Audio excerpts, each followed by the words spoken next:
The first crack of the bat sounded wrong to the men behind the wire. It was July 18th, 1945, at Camp McCoy, Wisconsin.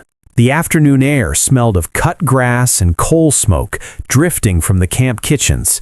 Cicadas screamed from the trees, and then, crack! A sharp, clean sound echoed across the parade ground, followed by cheers. Several Japanese prisoners of war froze mid-step. They had been captured months earlier, some on Saipan in July 1944, others during the brutal island fighting on Okinawa that ended only weeks ago, on June 22, 1945. Men from shattered units, remnants of the 32nd Army, Naval Landing Forces, engineers who had expected death before surrender. Many had never imagined standing alive on American soil. And now, beyond the barbed wire, American guards were playing baseball. For the Japanese POWs, this was not merely strange, it was disorienting, almost offensive to everything they believed war was supposed to be.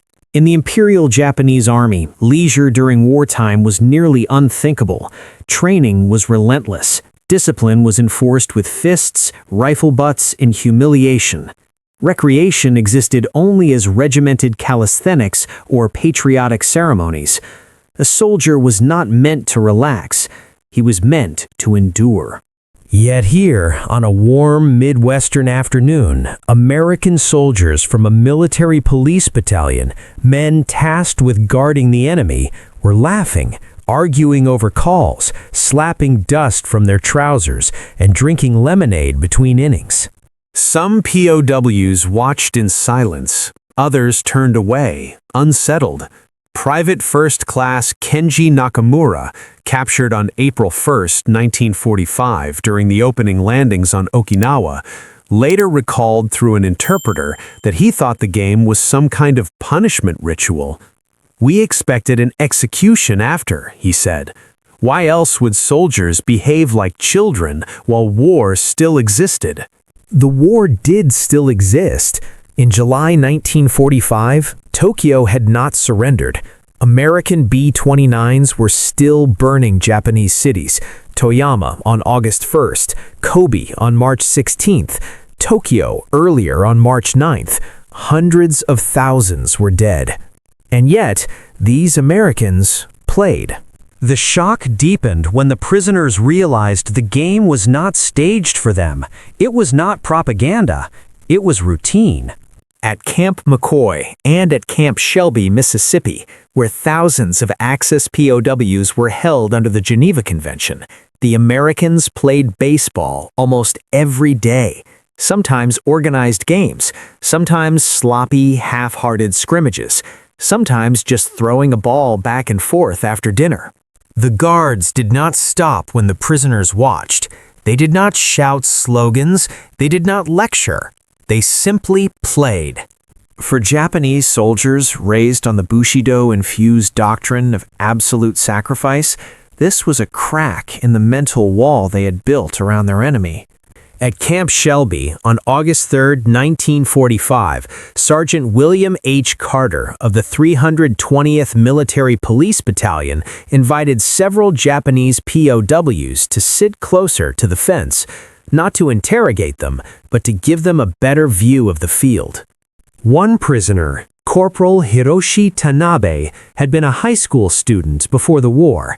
He recognized the game. Baseball had existed in Japan since the Meiji era, but he had never seen it played like this: casual, joyful, undisciplined. No officer hovered nearby. No one screamed if a player made an error. When a private struck out, his teammates laughed instead of bowing in shame. Tanabe later said, "We were taught Americans were soft, but these men had crossed oceans, fought jungles, storms, and artillery, and still had energy left to play." That contradiction gnawed at them. The camps themselves added to the confusion. POW barracks were clean, food was adequate, sometimes shockingly so. White bread, coffee, fresh vegetables, red meat twice a week, according to U.S. Army ration logs from June 1945. Medical care was routine, not conditional. After evening chow, some guards played baseball again under floodlights. The hum of generators mixed with the dull thump of the ball hitting leather. The sun dipped low. Shadows stretched across the infield. And behind the wire, men who had once charged machine guns with bayonets watched in quiet disbelief. Psychologically, the impact was profound. Japanese military culture had prepared them for torture, starvation, and execution. It had not prepared them for dignity, or for an enemy that treated war as a temporary condition, not a permanent identity.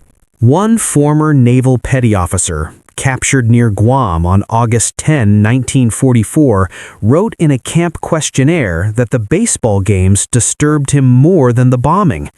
If they can laugh during war, he wrote, then they believe they will win. On August 15, 1945, when Emperor Hirohito's surrender broadcast finally reached the camps, some prisoners were already halfway through a quiet reckoning. The baseball games had started it weeks earlier. That afternoon at Camp McCoy, no game was played. The bat lay untouched against the dugout wall. Guards stood quietly. Prisoners sat on their bunks, heads lowered, listening as the news was translated. The war was over. In the months that followed, before repatriation began in late 1945 and early 1946, some Japanese POWs were invited to play baseball themselves. Awkward at first, stiff, silent. Then, gradually, hesitant throws, careful swings, the smallest smiles. For many, the game became a bridge, not of politics or treaties, but of humanity. Years later, when survivors were interviewed in Japan, several mentioned baseball before they mentioned food, before medical care, before freedom. Because the game had forced them to confront an unbearable truth. Their enemy was not the demon they had been taught to hate. He was a man who fought ferociously, then put down his rifle, picked up a bat, and played as if tomorrow mattered. And for the Japanese POWs watching from behind the wire in the summer of 1945, that realization was more shocking than any weapon America possessed.